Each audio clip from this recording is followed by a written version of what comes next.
Hello, Sophia and Liz. Welcome onto the podcast. Hi, thanks, Dave. It's great to have you on. Thanks for coming over from Reading and Coventry, all the way just to be with us. Thanks so much for being here.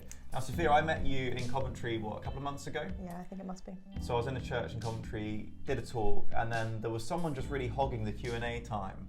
Lots of good questions, and you did let a few others have a go, but clearly this whole issue of abortion is something that you really care about. Yeah, it is.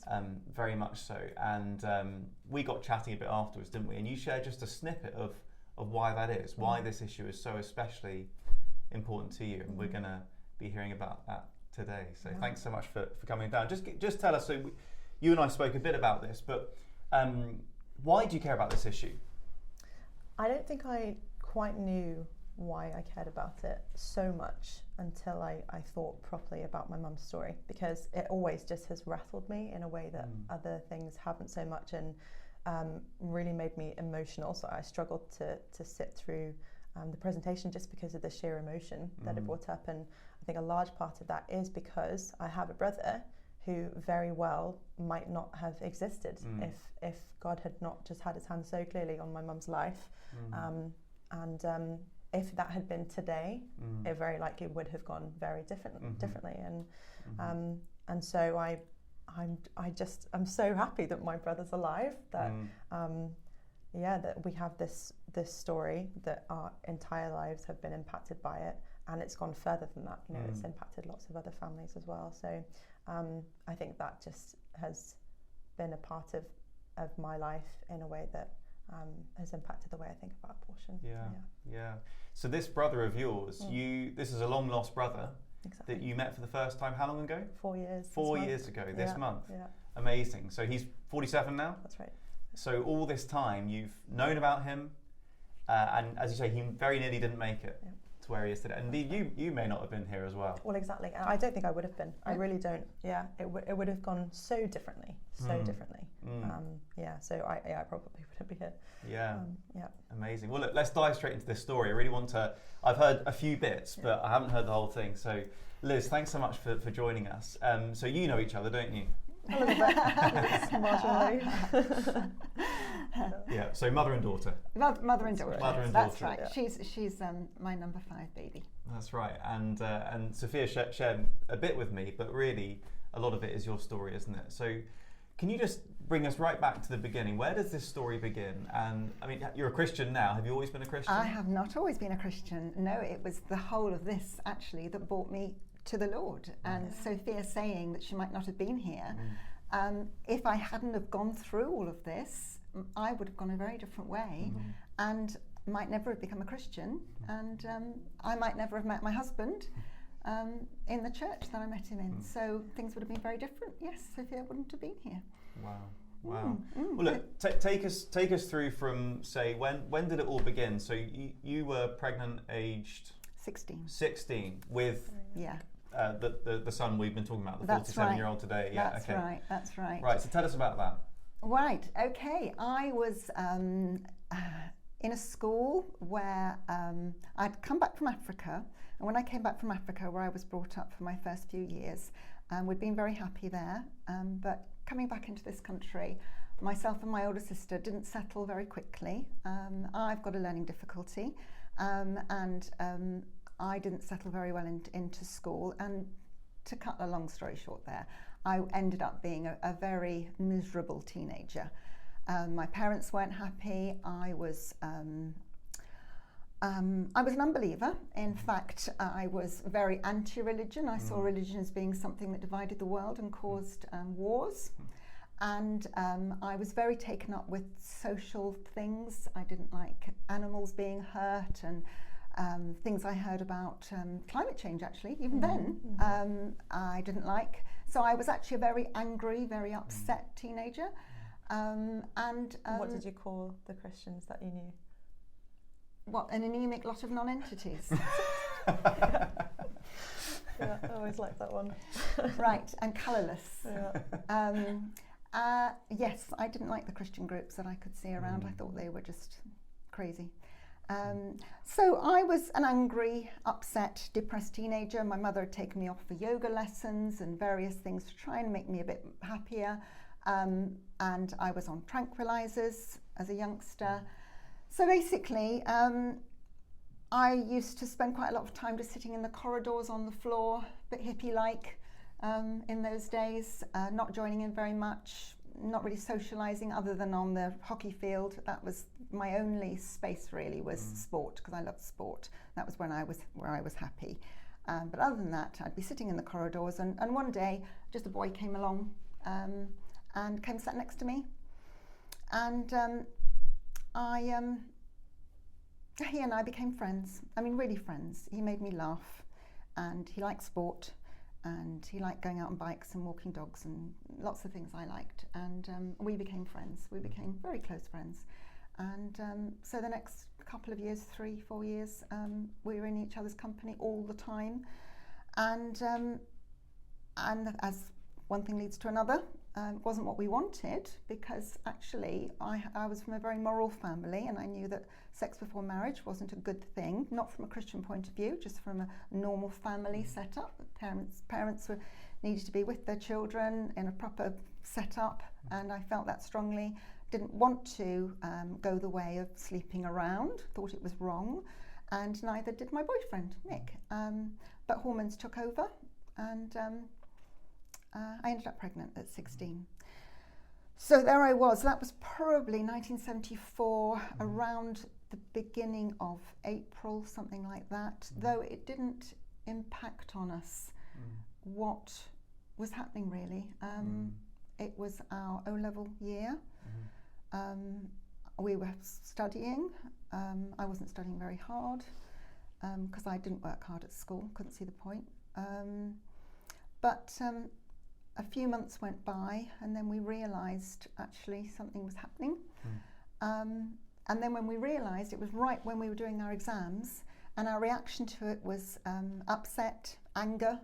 In fact, I remember him hitting me in the corridor as we queued up to go into our biology O-level. He actually slapped me about, which then cried his eyes out later on over. So there were all sorts of emotions going on. So you're saying you found out you were pregnant, but it didn't kind of hit home until months later? It didn't register? It didn't register, and that was probably the June, so April, May, June, you know, that was when it was beginning to register. Right. And also because I was sporty, I didn't want to throw myself into sports so much because I thought I'm pregnant.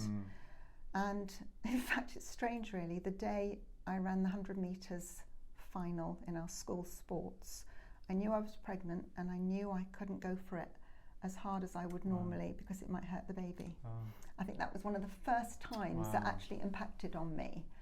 And I didn't run that race fast. Really? No, I didn't. So your maternal instinct there was instinct, yes. to protect? Yeah. And that was one of the first times it really hit home to me. Right. So I actually ran out of school. I ran the race, and then I ran out of school and left school and went away crying. So that was the first impact that I was actually pregnant. Right. But we were two very upset, very screwed up teenagers at that point. So do you know how far along you were when that happened, when that kind of registered and you ran off out of school? Well, do you know, I have got a lot of memory loss over all this. I can only think in terms of sports day at a school would have been in the summer. In the summer.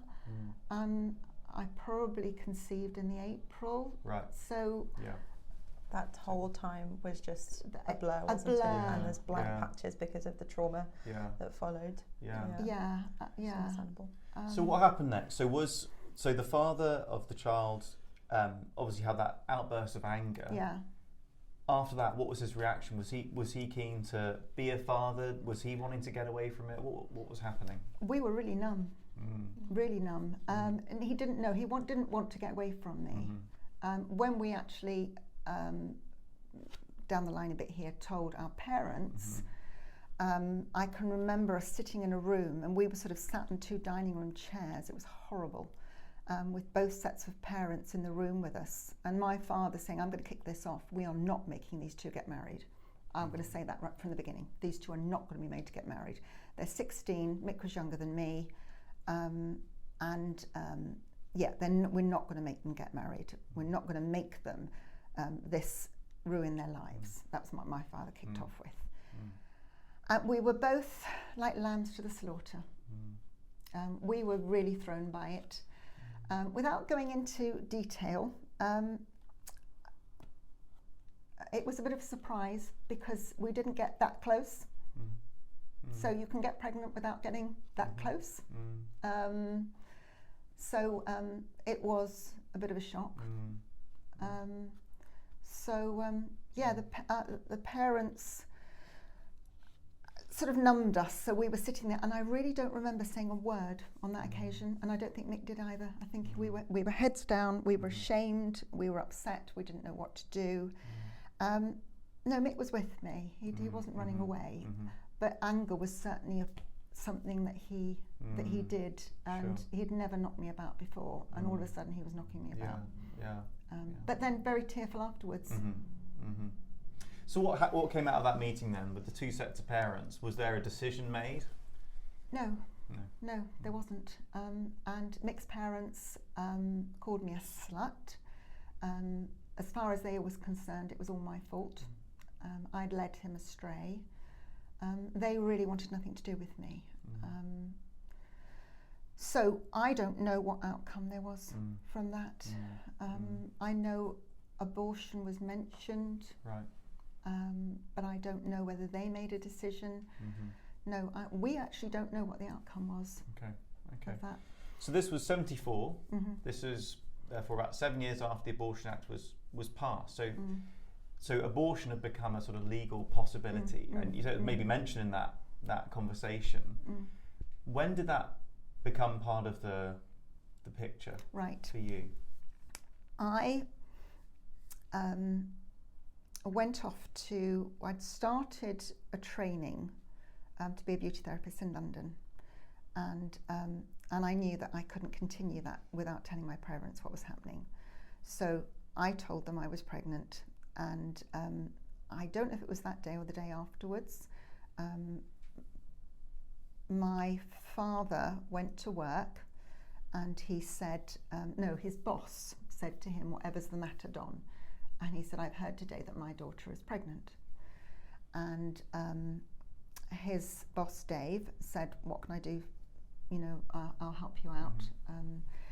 And I had a phone call. I don't know who did what and where. I've never been brought into this conversation, but I had a phone call at the college saying, "Get on a train and get to St John's Wood, and we'll pick you up. And this is going to be over by the end of the day." So I knew what that meant, and I can remember getting on the underground train, and I only say I can remember everything in me screaming, and yet I was silent. And I can remember the doors on the underground train. I actually thought to myself, this is like walking through a door. The doors will open, I'll go through it, and it will be over. So I can remember thinking, this is going to be gone. This terrible thing, all of this will be over. I had actually, before I told my parents, I'd gone to my sister's church, because my older sister did go to church. I'd gone to her church, and they were all surprised I went because I was so anti. But I'd gone to her church, and I'd sat silently, actually fuming. Again, anger's there. Silently fuming, and I actually sort of dared to think that there was a God, and I shook my fist at him and I said, "If you're so clever," and I can remember saying like that, so this is all wrong, so disrespectful, "if you're so clever, you can do one of your miracles and take this baby out of me." So I challenged God, how dare I do such a thing? But God spoke to me, and he said, "If you put your hand in mine and go with me, I'll take you through this." Wow. And I knew God had spoken to me. Wow. So going back to the underground, so I got on the underground, I arrived at the other end, I came up out the underground, there was my dad and his boss in this big Citroen. I silently got into the car, was silently driven to this very posh area of St John's Wood, to this clinic. I went into the clinic and I was shaking, again hardly speaking, almost silent through all of this. And this man came towards me. Sorry, this bit's difficult. This man came towards me in a white coat with blood on it.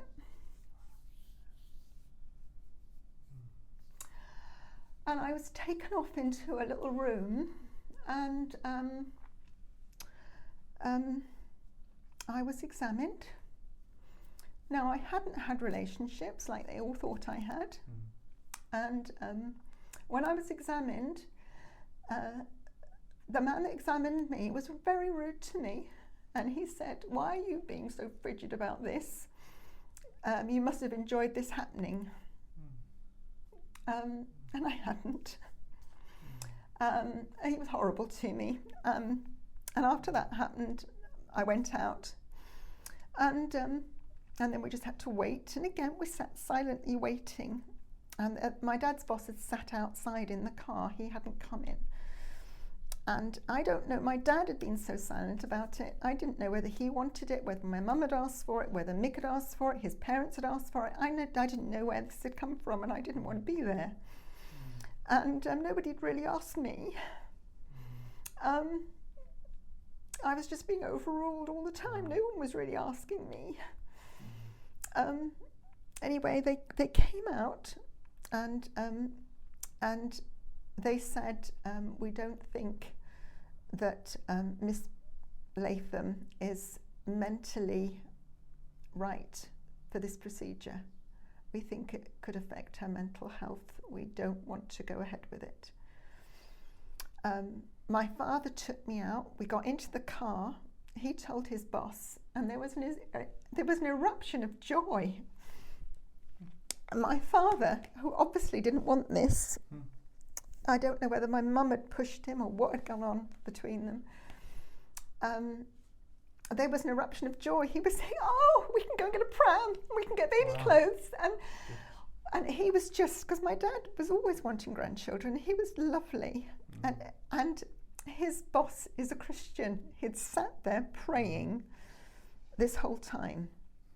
And yes, there was an eruption of joy. That's what I can say about that. Wow. God had obviously very clearly overruled on my behalf. Well, so prior to that moment, what had happened there was, because we hear about abortion being a woman's choice, don't we? It's empowering for women and so on. But it sounds as though you were shipped around. I was shipped around. And you're not even sure by whom. No, and Mick was ignored. He was just pushed. He wasn't allowed to see me. He was. His rights in it were totally overruled.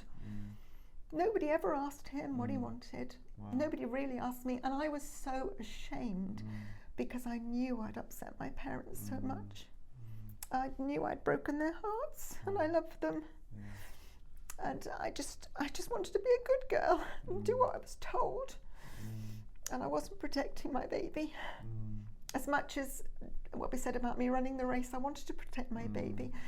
And in fact, in the few weeks up to that, this sounds stupid, I'd been off and bought wool and a pattern, and I was knitting on the sly. I was knitting baby clothes. And I was putting oil on my belly and talking to my belly. So I was engaging with my baby. I was pushed and overruled, and I don't even know who did it. Wow. It took me decades before I asked my mother, was it her that asked? And she doesn't remember. But I asked her after she had her stroke and after she was really damaged herself. So I don't know where it came from. But you'd had that moment in church. Yes.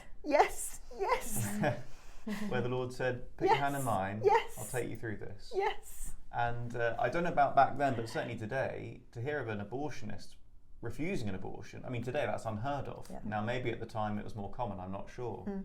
But at the very least, that's unusual, isn't it? It is unusual. An abortionist refusing an abortion. It is unusual, and they said on mental grounds. So I didn't know my dates at all, but he would have been able to recognise where I was, and I think I would have been quite a way on, but I think it was still possible. Yeah. And yeah. Wow. Yeah. So you got out safe and sound. I got out safe and sound, and I can still hear my father. Wow. Absolute eruption of joy. Wow. And then I was taken home, and then there was discussion without Mick's parents. They wanted nothing to do with us, and my parents had been going through an awful time together. They did end up in divorce, but they were willing to do so many things. They said they were ashamed. They weren't going to make this public at all. Right. The whole way through, my younger sister didn't even know. She wasn't told. Wow. And Mum had been like a mum to my Auntie Glyn, who's 7 years younger than her. Yes. And she was cut out of this. Yeah, because there was difficulty in Granny's marriage. Mum had really looked after Auntie Glyn, and Mick, who was Mum's boyfriend, was like a brother. To her. A brother to her. He'd been in our house for years now. Right. Yeah, he she was just like a ignored brother. and left out of it, and felt just that abandoned. That affected her. Right. It did. So then they talked about what we could do, and they talked about my dad pretending to everybody that he'd got a contract abroad or something, and us disappearing off and coming back a few years later with another baby and saying it was my mum's baby. They talked about me having the baby but us going somewhere different, so that the middle class society that we were part of, it would just be a big change, and they wouldn't have to face all their friends. They were clearly ashamed of me.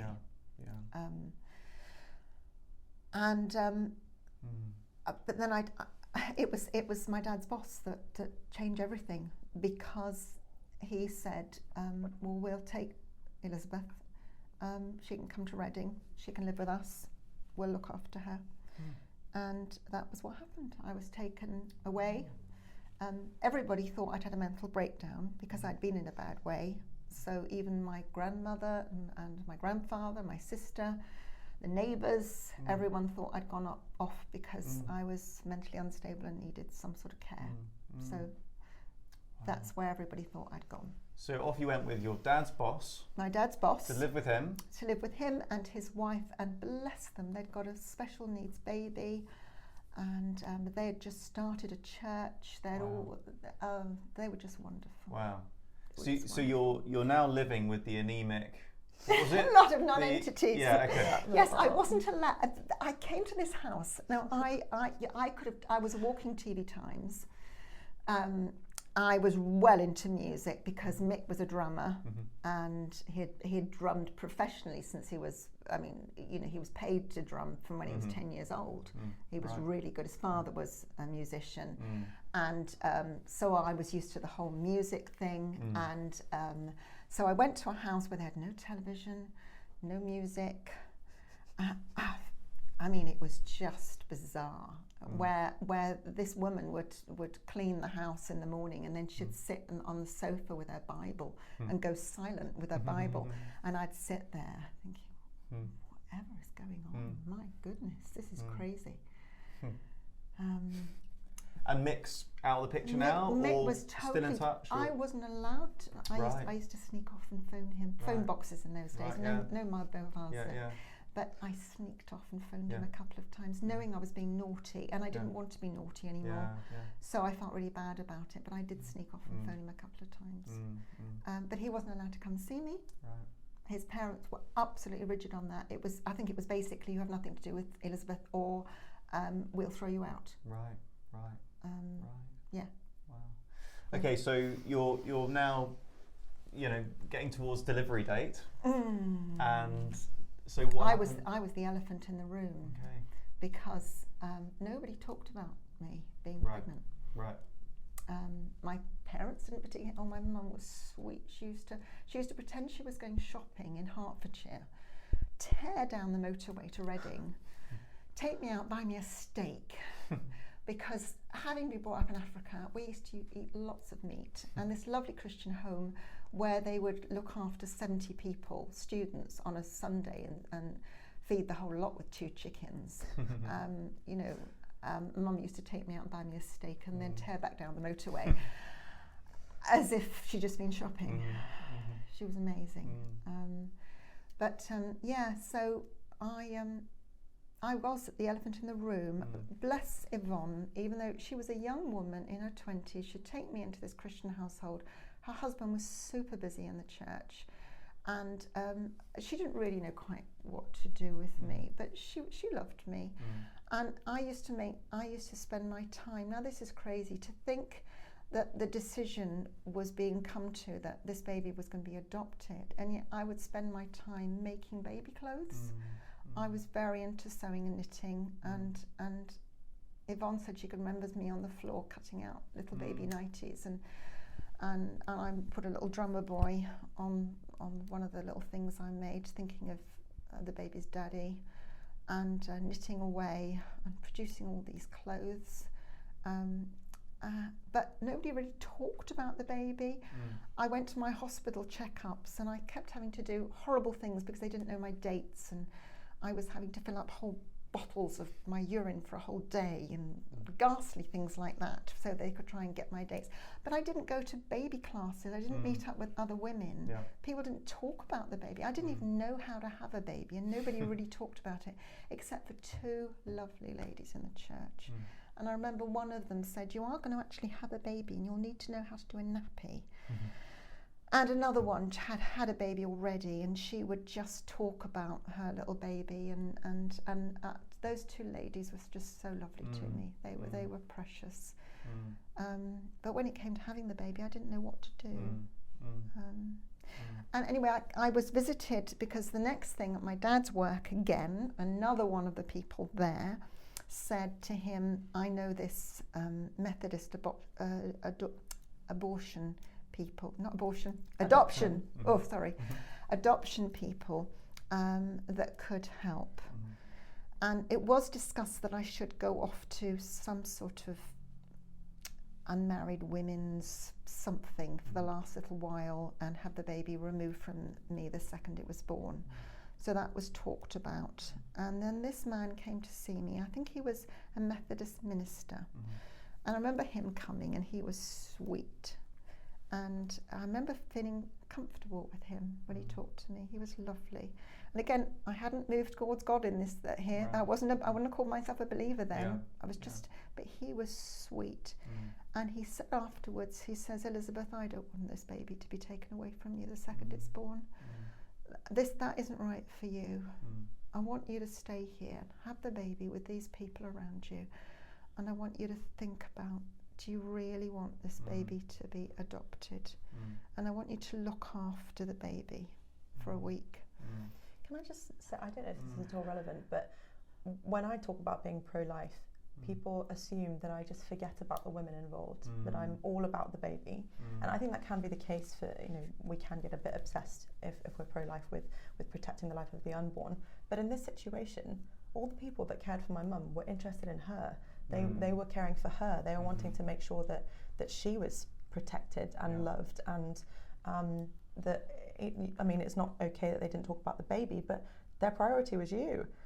It wasn't the other way around. It was care for you. It wasn't obsession over one life over the other. So I just think that's worth noting, because people forget that in this discussion. And of course, the welfare of mother and baby are inextricably tied up in one another, aren't they? And I think people often want to pitch them against each other, as if you have to choose one over the other. But I know that my family were thinking, what is the best for everybody here? And when I talked to them afterwards, because at the time I hardly spoke to them, I knew they were thinking of, I'd messed up my schooling and I was a bright girl.